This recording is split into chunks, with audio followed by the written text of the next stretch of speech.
Good morning and welcome back to Shanti Kunj online classes. Children, हमारी almost revision भी हो चुका है और पूरी बुक कंप्लीट हो चुकी है। आज हम कुछ इम्पॉर्टेंट क्वेश्चन डिस्कस करेंगे एग्ज़ाम पॉइंट ऑफ व्यू से। चिल्ड्रन, पेज नंबर 107 पे आपको दिया गया है oscillatory motion, speed, average speed, speedometer, odometer, in terms की डेफिनेशन आपको देनी है। तो आइए इनको डिस्कस करते हैं। The two and fro motion of the Bob about its position is called oscillatory motion. तो ऑसिलेटरी मोशन क्या होता है कि किसी बॉब मतलब ये जो हमने एक स्पिंडल पर इस तरह से पेंडुलम लटका रखा है, इसे हम बॉब बोलते हैं। जब ये इस साइड जाता है और फिर अपनी सेम पोजीशन पे आ जाता है और फिर ये दूसरी साइड जाता है, तो इस तरह का टू एंड फ्रो इधर उधर का जो मोशन होता है उसे हम कहते हैं ऑसिलेटरी मोशन।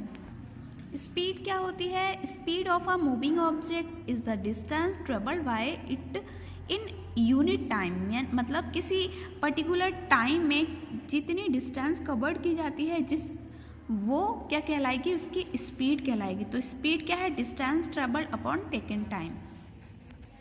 एवरेज स्पीड क्या होती है? The average speed of a moving vehicles may be different for different intervals of times, मतलब अलग अलग टाइम के लिए स्पीड अलग अलग होती है। जब हम उसका एवरेज लेते हैं तो वो उसकी एवरेज स्पीड बन जाती है। In general all measured speed are average speed. तो इसका भी फॉर्मूला सेम वैसा ही होता है, speed equal to distance travelled upon time taken.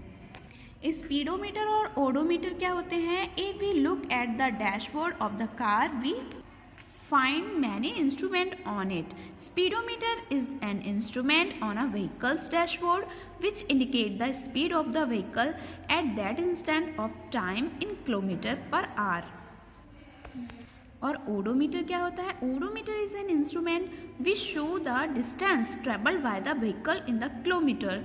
तो कितने किलोमीटर आपने ट्रेवल किया है तो वो आपके व्हीकल में इस तरह का एक ओडोमीटर लगा रहता है, वो आपको शो करता है। उसके बाद पेज नंबर 115 पर आपको दी हुई हैं कुछ terms: battery, electric circuit, open circuit, heating effect of current, electromagnetic effect. तो आइए इनको समझते हैं। चिल्ड्रन, बैटरी क्या होती है? व्हेन टू और more cells are used to draw an electric current the combination of cell is called a battery. Electric circuit क्या होता है? The complete path of wire and electrical component through which electric current flow is called an electric circuit. और इसके लिए आपको ये वाला चित्र भी ड्रॉ करना होगा।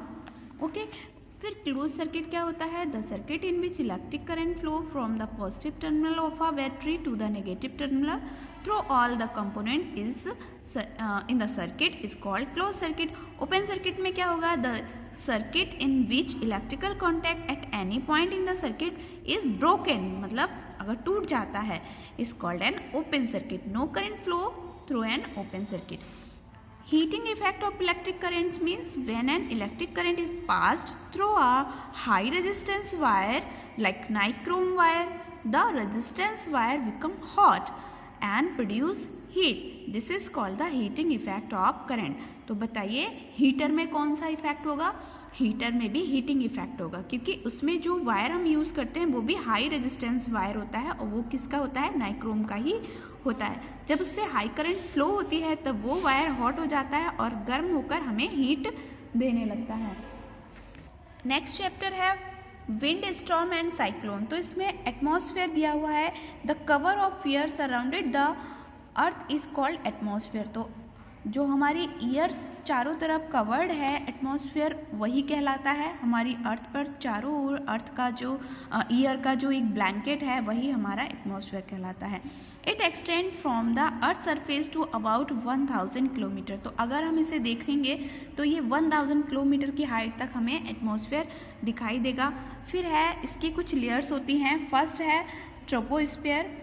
तो अगर आपको एग्ज़ाम में ये मिलता है तो आपको ये बनाना पड़ेगा, ये ड्रॉ करना पड़ेगा। ट्रोपोस्फेयर, स्ट्रेटोस्फेयर, मीसोस्फेयर और थर्मोस्फेयर। तो ट्रोपोस्फेयर क्या होता है? Most of the atmospheric air is present in troposphere. और about 8 kilometer over the poles to about 16 kilometer over the equator, clouds, rain and snow are seen in troposphere. Stratosphere में क्या होता है? The layer of atmosphere above troposphere up to the height of about 50 kilometer is called stratosphere. तो supersonic aircraft fly in this region. तो supersonic craft कहाँ पे मिलेंगे? Stratosphere में ही मिलेंगे. और इसमें क्या होता है? साथ ही ozone layer is lies in the control zone of the stratosphere. Ozone layer protect us from ultraviolet raise.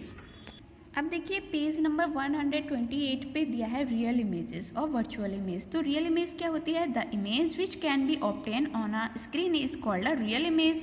Real image are always inverted. तो आपको ये याद करना है कि रियल इमेज कैसी होती है? इन्वर्टेड होती है. The image of actors and actress on the screen in cinema hall are real image. तो ये आपको पूरा लिखना पड़ेगा. ये लिखेंगे, उसके साथ में आपको ये एग्जाम्पल के तौर पे लिखना है. फिर है वर्चुअल इमेज. क्या होती है?